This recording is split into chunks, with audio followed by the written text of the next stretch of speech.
أعوذ بالله السميع العليم من الشيطان الرجيم بسم الله الرحمن الرحيم. I seek refuge in Allah Jalla Jalaluhu, the creator of all, from the accursed shaitan, Iblis, Lucifer.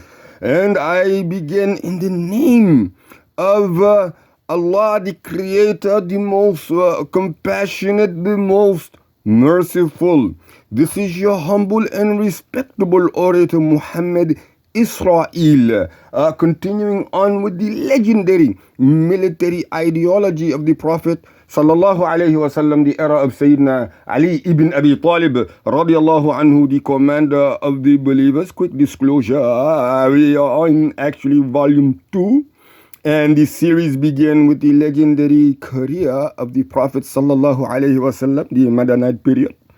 It is then proceeded by the era of Abu Bakr Siddiq, the righteous one, and his era is known as the legendary military legacy of the Prophet Muhammad sallallahu alaihi wasallam, followed by the era of Sayyidina Umar ibn al-Khattab al-Faruq, and he is known, or his era, I should say, excuse me, was known as the legendary military governance of Rasoolu'Allahi sallallahu alayhi wasallam, or government, whichever you prefer.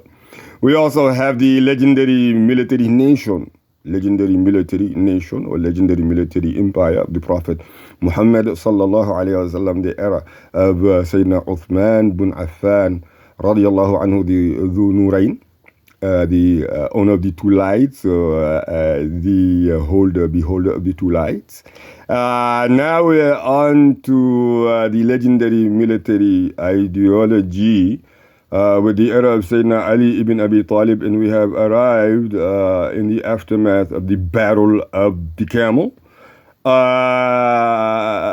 We are going to be picking up from page number 96.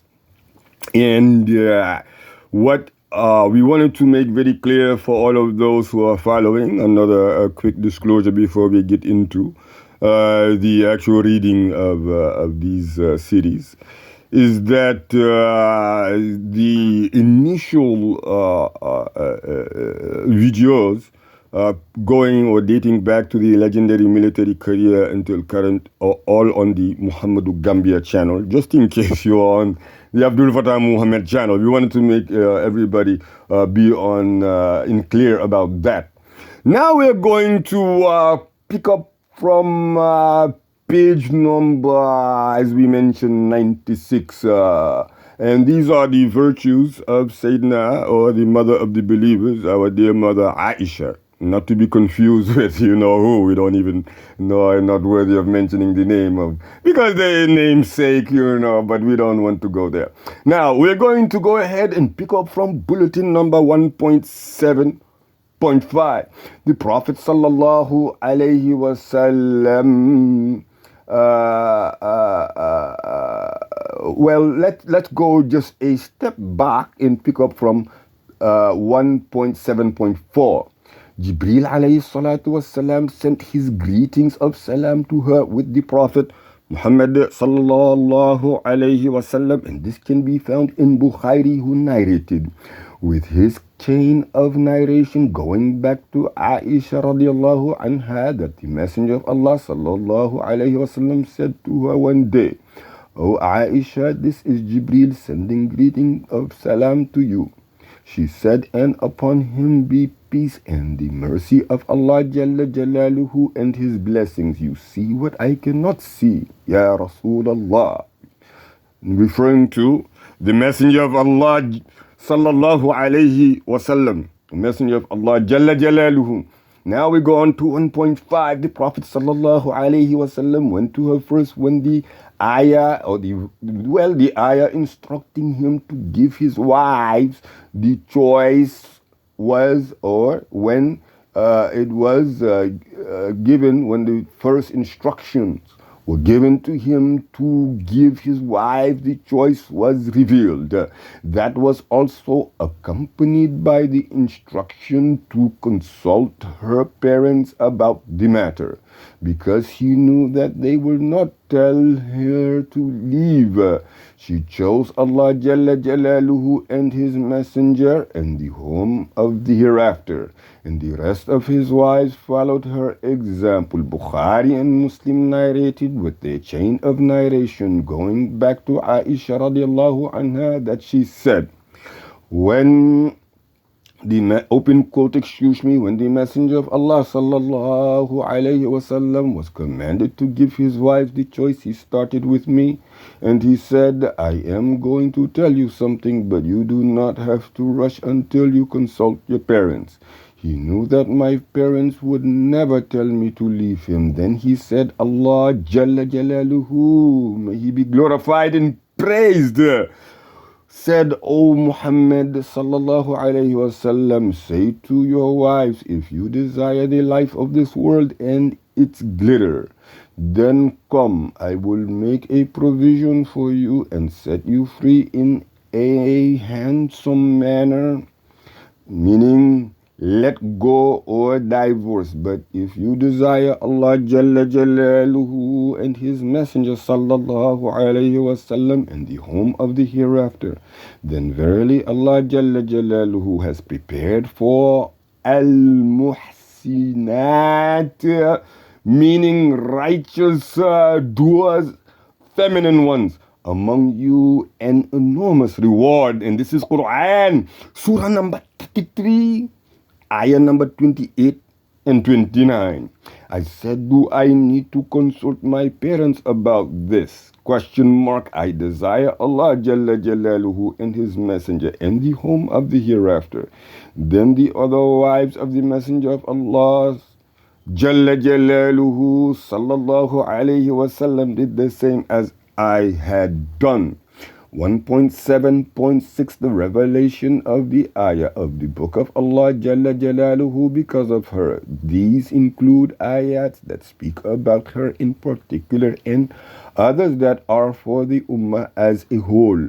Those that are about her in particular, which speak of her virtue and high status, are the ayahs in which Allah Jalla Jalaluhu testifies that she is innocent of the accusations and slander against her, when He Jalla Jalaluhu says, verily those who brought forth the slander against the wife of the Prophet sallallahu alaihi wasallam are a group among you. Consider it not a bad thing for you, nay, it is good for you. Unto every man among them will be paid that which he had earned of sin.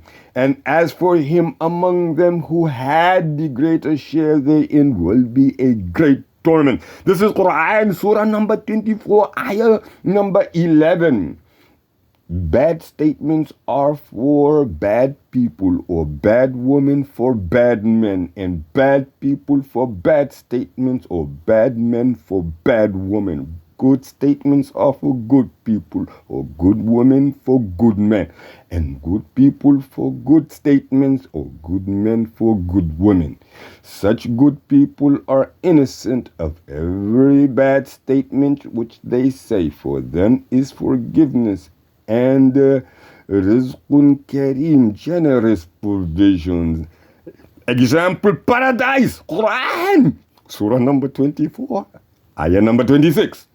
Ibn al-Qayyim said, the open quote, one of her virtues is that Allah Jalla Jalaluhu declared her innocence of that which people of the slander accuse her of, and He Jalla Jalaluhu sent down concerning her innocence revelation that will be recited in the mosque in the prayer niches that face Makkah. Niches that face Makkah, and prayer of the Muslimin until the day of resurrection. He testified that she is one of the righteous ones, and He promised her forgiveness and a generous provision, referring to paradise. He Jalla Jalaluhu stated that the lies, those Iblisi fabricating foolishness until today that were told about her, that's right, because they're being camped out today, doing what it is that they're doing, just taking advantage of ignorant people. So let's get back to the script. He Jalla Jalaluhu stated that the lies that were told about her were good for her. Allahu Akbar, as we had mentioned before. And that what was said about her was not bad for her and did not undermine her position. Rather, Allah Jalla Jalaluhu raised her in status thereby. And her goodness and innocence became well known among all the inhabitants of heaven and earth. What a great virtue this is. Think about this honor that stemmed from her extreme modesty and humbleness when she said, I thought of myself as too insignificant for Allah Jalla Jalaluhu to speak about me in revelation that would be recited. But I was hoping that the messenger of Allah Jalla Jalaluhu, he sallallahu alayhi wasallam, would see a dream in which Allah Jalla Jalaluhu would prove my innocence in that manner. This is the Siddiqa of this ummah, the mother of the believers, the beloved of the messenger, Muhammad sallallahu alayhi wasallam. He was the messenger of Allah Jalla Jalaluhu. Point blank. She knew that she was innocent and had been wronged, and that those who were accusing her were wrongdoers and fabricators, those iblises. Their accusations also hurt her parents and the messenger of Allah sallallahu alayhi wasallam, the messenger of Allah Jalla Jalaluhu.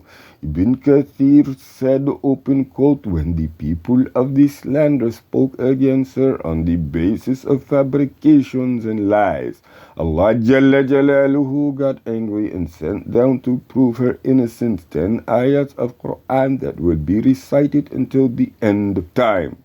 10 passages. The scholars are unanimously agreed that whoever slanders her after she has been proven innocent is a disbeliever. Iblis is disbeliever with regard to that which was revealed because of her, but for the ummah in general. It is the ayah that permits dry earth ablution to be performed when no pure water is available. This was a mercy and made things easy for the entire ummah. Bukhari narrated with his chain of narration, going back to Aisha radiallahu anha, that she borrowed a necklace from Asma and lost it. So the Messenger of Allah sallallahu alaihi wasallam sent out companions to look for it. The time for prayer came and they prayed without wudu. When they came to the Prophet sallallahu alaihi wasallam, they complained to him about that, and the ayah of dry earth ablution was revealed. Usaid ibn Hudayr said, open quote, may Allah Jalla Jalaluhu reward you with good, for by Allah Jalla Jalaluhu nothing happened to you that you dislike, but Allah Jalla Jalaluhu caused it to bring good to you and to the Muslimin. Allahu Akbar. 1.7.7, when the Messenger of Allah was ill, he wanted to be cared for in Aisha's house.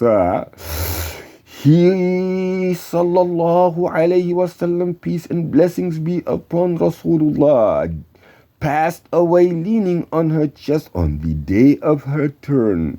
Allah Jalla Jalaluhu caused his saliva to be mixed with hers during these last moments in this world and his first moments in the hereafter, and he was buried in her home. Bukhari narrated with his chain of narration going back to Aisha that when the Messenger of Allah sallallahu alayhi wasallam was ill, he used to go around to his wives and say, where will I be tomorrow? Because he looked forward to being in Aisha's house. She said, open quote, when it was my day, he settled down there. End quote. Muslim narrated that she said, open quote, the Messenger of Allah Jalla Jalaluhu sallallahu alayhi wasallam used to check and ask, where will I be today? Where will I be tomorrow? Hoping that the turn of Aisha was close. When it was my day, Allah Jalla Jalaluhu took his soul when he was between my neck and my chest. Inshallah, we will end this one here on page number 99 and pick it up from there. Subhanaka Allahumma wa bihamdika. All praises due to Allah Jalla Jalaluhu alone. And verily, in remembrance of him is great honor and bounty. There is no might, there is no power other than that of Allah Jalla Jalaluhu. This is your humble and respectable orator Muhammad Israel. We thank you for listening through. Over and out. Wassalam. Peace be on to all of those peace seekers until the day of reckoning.